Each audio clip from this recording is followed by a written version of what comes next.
there. Welcome to the ASMR library. I'm so glad that you decided to join us today. Now, I know that you wanted to come and talk to us today about a membership to the library and to get some inspiration in your reading. Here at the library, we do think that we have an excellent selection of stories and resources. Not everything is about ASMR, of course.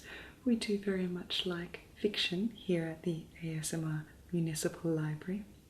And we really believe that getting absorbed in a story is a really great way to relax and just float away. Get out of your head, get out of your life for a little while, and maybe live someone else's life, live in a different world, and help you relax and sometimes even fall asleep. Now, I recall from our phone conversation that you said you're interested in things like a bit of romance, a bit of adventure, a bit of fantasy, or alternate dimensions, other worlds, other planets, that sort of thing. And it seemed to me that what you are most motivated by in your reading is escaping from this level of reality and just reading stories that are quite realistic in the way that they play out, but also have an element of the spectacular or the unreal and the not quite 100% true to reality. You like an element of the fantastical, and you enjoy an element of suspended disbelief in your reading. So based on that, I have made some selections for what I think you might consider borrowing from the library and having a read of, if you do choose to sign up for a membership today. Now, would you be okay if I ran through those selections with you just now? Great. Okay, well, I think that I would like to start with one of the classics. So, you did say that you enjoyed a love story, and so I have gotten for you the greatest love story of all time. Now, have you read this? Well, you haven't. Oh, that's good. So this is Pride and Prejudice by Jane Austen. Now, this is one of the most famous and well-respected and widely read pieces of literature of all time, and it is actually one of my favourite stories of all time as well. I'm a big reader, and I did study literature at one time, and even so, having read all of these books, this remains one of the best stories I have ever read.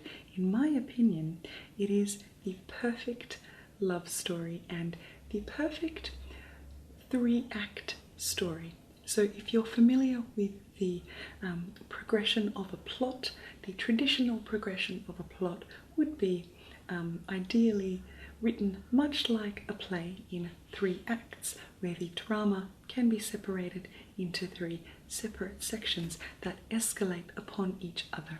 And this is one of the best examples I've ever read of that structure. But that's not all it has going for it. Of course, it is an excellent romance. Now, if you're not familiar with the plot, I will tell you. Pride and Prejudice is set in Regency England in that period, and it's based around the Bennet family, which is a family of the gentry class. So they do have money, they certainly do not have to work, they have an estate, and there are 5 daughters. But of course, because of the laws at the time, the fact that there are no sons in the Bennet family means that once the patriarch, Mr. Bennet, dies, his estate will pass to a distant male relative, a male heir. So the 5 Bennet girls are all very much under the obligation to find a husband, because their parents will not be able to provide for them forever. The main character of the story is the second eldest daughter, Elizabeth Bennet, Lizzie Bennet, and she is not demonstrably occupied with husband hunting. She doesn't really rate men in general. She thinks that romance and the pursuit of romance is quite frivolous and silly, and she would prefer to have a lively conversation or read a book. But she meets some interesting characters in the form of the very famous Mr. Darcy and Mr. Bingley, who are very, very rich men.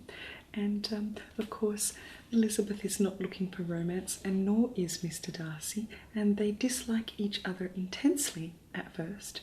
Of course, you can imagine that this would not be the most famous love story of all time if they disliked each other intensely for the duration of the story, and they certainly don't. But what they must surmount is, of course, as a rich, haughty man who is quite reluctant to speak to people, particularly to people below his station, he certainly is the pride in this title. And Elizabeth herself is quite ill-disposed towards men who are very rich and put on airs and who are uninterested in speaking to people below their station, and so she is somewhat prejudiced, or very prejudiced, against him being a rich man. Now, of course, like any good story, you can't just have two characters, and you can't just have one plot point. So what's so great about Pride and Prejudice is there is also a lot of complexity going on around this particular part of the plot as well. You have other characters. You do have the 4 other Bennet sisters, two of whom are very, very important to the plot, and they get up to all kinds of difficult, sticky things that help to turn the story. There's also distant relatives who are quite instrumental to the plot, distant relatives both of the Bennets and of Mr. Darcy. And there's really, a whole host of characters and a whole host of things to consider in making this perfect plot drive forward and reach its amazing, wonderful set of conclusions. So I certainly recommend that book to you, and if you like a romance, this will be probably the best romance that I think you will ever read. Now, I'm firmly of the belief that there is absolutely nothing wrong or nothing inferior about a story that is chiefly romantically inclined. Romantic love is, after all, what makes the world go around, and it is one of the most universal experiences that we all will share at one point or another. But if you happen to not be in the mood for a romance today or at any point, I might take you right to the other end of the spectrum to a story which is quite different in nature, and this is one of the greatest pieces of fantasy or sci-fi ever written, and it is Dune by Frank Herbert. Now, this is the very, very first in the Dune series. Many books did come after, set in the Dune universe, but this is the original. I won't say the original and the best because I have not personally read any of the others, but some of the other books were written in collaboration with Frank Herbert's, I think, son. But this one was just written by Frank Herbert, and this is probably a good recommendation if you are a fan of Game of Thrones. Now, this is not entirely like Game of Thrones. I will tell you the premise is that you've had a noble house from one planet, let's presume that it's Earth, has been banished because of a feud, and they have been sent to rule a ghastly desert planet called Arrakis, which is basically covered in dunes, and it is inhabited by some people who are perfectly equipped to deal with the extreme desert environment, and they're a little bit like the Bedouins of our Earth. But the ruling family on Arrakis are very much put out by the fact that this foreign family has come and been put in place by a sort of higher power to rule on this planet, and so there is quite a lot of political and royal intrigue going on in this book. There is a lot of scheming and plotting and spying, and there is the family, there's blood feud to think about. There's also just a really interesting coming of age story at the center of it. The youngest member of the Atreides family, who have taken over Arrakis, is tasked with, or perhaps you could say thrown into, becoming intimately familiar with the several cultures which live on Arrakis, and let's say it's not the easiest thing becoming initiated into their ways and means. One of the interesting things that they deal with on Arrakis is that what would you call it, the subterranean layer is actually populated by giant what's called sandworms, which are the most terrifying thing that you could probably imagine. And you may be able to call to mind this image of a giant worm emerging out of a sand dune, because it is kind of part of our popular consciousness, I think, because of a Dune film that was made in perhaps the 70s, but also I think there have been a couple of animated adaptations of Dune as well.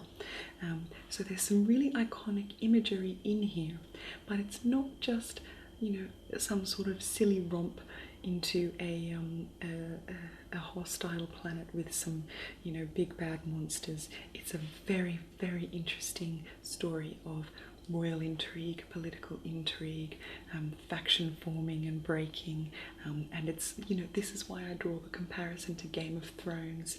You really have to follow whose alliance is with who and who's betraying who, and it's also a little bit philosophical, because of course some of the ways that you can cope with challenges in life is to take on a sort of sense of spirituality or philosophy about what's going on. So there's really a lot for everyone in Dune, and it is definitely a page turner. The prose is excellent, and you'll probably find yourself quite absorbed in it and unable to put it down right till the end, but it should occupy you for a while, because it's not the shortest book ever written, but it's also not prohibitively long, and I think that you'll find that the time just flies by. My next recommendation for you is also slightly along the lines of sci-fi, but this one I think you would more refer to as speculative fiction, spec-fic, and that is The Year of the Flood by Margaret Atwood. This is probably one of her most famous books, definitely her most famous of recent books. She's probably most famous for The Handmaid's Tale. Something that most of her books have in common is that they are set in a post-apocalyptic Earth, or a post kind of critical meltdown sort of situation, and this is certainly a post-apocalyptic novel. But what is so fascinating about it is that she doesn't really tell you at the beginning how the apocalyptic event happened, so you're actually spending quite a lot of the novel wondering, how did they get to where they're at? So what's going on in the book is that you've got one woman is living in a rooftop garden, and she's the only person who has survived this sort of apocalyptic event, and she suspects that it's possible that she is the only person who has survived this event. But there is another woman who was a exotic dancer, and she is trapped in a private room in the strip club where she worked. So she was in essence hermetically sealed and was protected from everything that went on, but of course I think the electricity is out and she cannot unlock the door where she is trapped. So one of the, I suppose, essential tensions in the novel is, will either of these women discover that they each exist and that there are actually humans who have survived and they're not alone? And the other question in the novel is, how did this come to be? How did all of this come to be? How did this one woman end up an exotic dancer when she's from quite a different background? And how did the other woman end up in this rooftop garden, which is part of a sort of a cult? And so how did she come to join the cult? And how did this apocalyptic situation then unfold? Why did it happen? How did it happen? One of the really interesting things about Margaret Atwood's work is that she's quite preoccupied with this idea that human activity will bring about some sort of near extinction level event for us, that we will do this to ourselves. So unless we, I suppose, take responsibility for the environment and for the planet that we live on. So on that note, it is a very interesting and cautionary sort of tale, and I think that she very, very intelligently addresses some points of human behaviour in this novel, but also characterises it very, very well. It's certainly not just a philosophical exploration of the folly of humankind. It's very much a plot-driven and character-driven story, so there's definitely plenty of meat on the bones of this, and so much to recommend it, and it's very easy to read also. So let's put that on your recommendations pile. Okay, now let's go to the other end of the scale, so from a future post-apocalyptic Earth to a possible imagining of the history of Earth. We have The Clan of the Cave Bear by Jean M. Orr. Now, this is an absolutely fascinating historical fiction which deals with some humans and Neanderthals in what is, I believe, called the Pleistocene or Pleistocene era. Basically, it's in prehistory. So back when Neanderthals were still roaming the earth. Where this book starts is with a 5-year-old Homo sapien called Ayla, and something very, very terrible happens to her whole family, and she is orphaned at such a young age, and she is stumbled upon and adopted by a clan of Neanderthals. So of course they find her very, very different and strange. Of course the differences in physiology were so different between the two species, but they certainly were not so far apart as not to understand each other, even if they had different ways of speaking.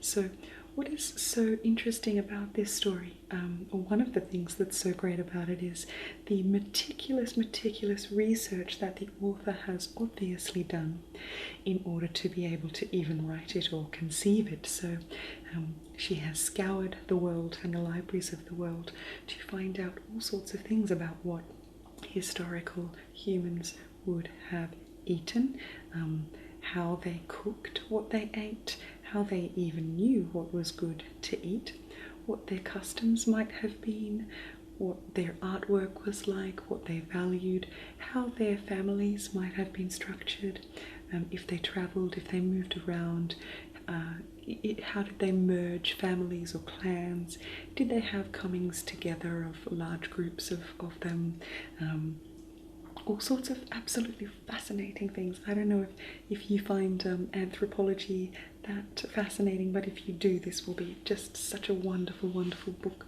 for you to read. And it's also very character driven. It's not just a list of historical facts. It certainly delves into the difficulties of being a human among Neanderthals, who really, they have quite different brains, and there are a couple of things that are very essentially different about them. And if you are a human and you are adopted by them at 5 years old, then you may well consider yourself one of them, but not really ever quite understand why you're so different from them, and why you sometimes struggle to communicate. And also the structure of the Neanderthal family that she is adopted into has its own sort of royal hierarchy, and she does definitely run across some very big challenges, and I suppose jealousy from the the next in line to rule the family, because of course she is such an impressive person, and she in many ways is a much better person than the Neanderthal who is set to inherit the family. So she definitely faces some absolutely enormous, sometimes heartbreaking challenges when it comes to trying to live with a clan who are really not her own, and it is the clan of the Cave Bear. She is cared for by a brother and sister who are the shaman and the medicine woman, so she does certainly have her allies, but ultimately this is a fascinating exploration about getting along as a species, but also getting along in prehistoric Earth as a human being. And the last one that I'm going to show you today is also set in Earth, but it is maybe a slightly enhanced version of Earth. So this one is by one of my favourite authors of all time. He's just spectacular. This is Neil Gaiman, and the book is called American Gods. Now this one is quite hard to explain. It's quite a complicated plot. So I'm just going to read to you for starters from the blurb. Shadow is a man with a past, but now he wants nothing more than to live a quiet life with his wife and stay out of trouble, until he learns that she's been killed in a terrible accident. And I should mention, they don't say this, but Shadow actually was in jail. Flying home for the funeral, as a violent storm rocks the plane, a strange man in the seat next to Shadow introduces himself. The man calls himself Mr. Wednesday, and he knows more about Shadow than is possible. He warns Shadow that a far bigger storm is coming, and from that moment on, nothing will ever be the same. Now that's something we hear quite often, nothing will ever be the same, but that's certainly true in this novel. And one of the interesting things that it questions is mythologies and pantheons, and gods and monsters and deities. Are they bound to the lands where they were first imagined, or do they travel when people migrate? For example, if you were believing in some Slavic gods in Central Europe, but your entire culture migrated to North America, would those gods follow you, or are they bound to the area where they were generated? And indeed, what happens? What happens if they do come with you? Do they become forgotten in their old land, and that sort of thing? And also, are they in any way real and human and manifest on the plane that humans can understand? Now, I think that you may already be getting some ideas about this novel, so I don't want to tell you too much, but I will tell you that it is also a little bit of a crime mystery. There is definitely a very important mystery at the centre of it to be solved. And there's also some interesting parallels to, I guess, religious stories and some of the more cataclysmic things that have happened in our religious myths, our worldwide religious myths. So if you're interested in mythology in general and mythologies of the world and gods, pantheons of gods, especially pantheons and belief systems that are no longer currently cleaved to, then I think this will be a very, very interesting story for you. It is also extremely readable, unputdownable. Neil Gaiman has this fabulous knack for just gripping you right from the first word, and you'll probably stay up all night and read it and be wondering what's going on the whole time. And you'll feel so satisfied at the end. But that will be for the best, because Neil Gaiman actually has many, many other books that he has written. You may be familiar with some of them. He wrote the Sandman series. He wrote the story that, if you've seen the movie Stardust, that's one of his. Coraline. There's a few others that have been made into TV or films as well. He's obviously definitely a very well respected author and very, very talented, and writes these excellent stories that are set in our reality but are definitely an enhanced, deepened, more esoteric sometimes version of our reality, and delve into the sorts of things that human beings have been wondering about since time immemorial, to wit, gods, and whether there is anything else out there, and if there is it the way that we imagine it to be? So this is such a fascinating story, and I definitely recommend that for you also. Now, I'm going to give you one bonus recommendation for today, because as we were talking about that, I thought of something that is also on the subject of gods and theology and human life, and I really must recommend it to you, because it is actually one of my favourite stories of all time. So this last recommendation I have for you, like I said, it is actually one of my favourite stories of all time, and it is a trilogy, but I just have the first book here. This is his Dark Materials by Philip Pullman. Now this is the first book. It's called Northern Lights, and it's the UK title. He is from the UK, but I believe in America and possibly some other countries it was released under the name The Golden Compass, and you may recognise that because it was also made into a film a few years ago starring Nicole Kidman and Daniel Craig, James Bond. And this is one of the most extraordinary trilogies that I have ever read. It doesn't really sound like much when you read the blurb. It doesn't sound very original. It just says here, Lyra Belacroix and her animal demon, which is a sort of an animal spirit that is attached to every human, live half wild and carefree among the scholars of Jordan College, Oxford. The destiny that awaits her will take her to the frozen lands of the Arctic, where witch clans reign and ice bears fight. Her extraordinary journey will have immeasurable consequences far beyond her own world. Now that's a little hint at what goes on in the rest of the story. Now what we have here is an excellent adventure story with quite a young girl at its centre. She's a very plucky, very confident, very interesting young girl who really faces up to some challenges that I think even some adults would be terrified by.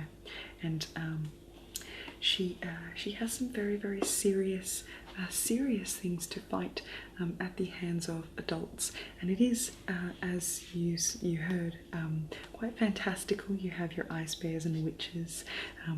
You also have the slightly important matter of a alternate dimension of our world, and a way of hopping through from one dimension to the other, and the potential chaos that can cause. But all of this sounds like fairly standard fantasy fare. But what is very unique about his Dark Materials is how extraordinarily philosophical it is. It's very much preoccupied with the idea of the soul and of original sin, the concept of growing up from childhood into adulthood and the loss of innocence. It's preoccupied with the idea of God or gods, and as you can see, it's really very hard to explain in a succinct way. But suffice it to say that if you do choose to read it, you will scarce be able to put it down, and I think you will find it very interesting, as well as very entertaining. It's an excellent adventure and some truly extraordinary characters and some very original ideas as well. And it is written for a YA audience, I believe. I mean, I think maybe that was the publisher's decision, but you can certainly tell by reading it that it is perfectly fine for adults. I was introduced to this book when I was about 22 or 23, and I certainly did not feel like it was aimed at a very young audience. It definitely felt sufficiently adult for me. Sometimes, at times, maybe too adult, too complicated, or at least too complicated for children. I would certainly recommend this at your age as well as any other. So that's the selection of books that I have for you today. You are of course welcome to come back in any other time and browse our selection, or indeed you are welcome to browse it right now. Or alternately, you could simply check out the books that I have recommended for you today. I have taken the liberty of setting you up partially with the membership, and I have a membership card ready for you. Just will need you to sign it, and then we can book you out these books today. Would you like to do that? Excellent. Alright, well let's just get you processed, and then you'll be on your way with these books. And I just want to say thank you so much for coming in and talking to us today. We certainly appreciate any interest in the ASMR Municipal Library, and we do hope that you enjoy your stories and that you come again soon.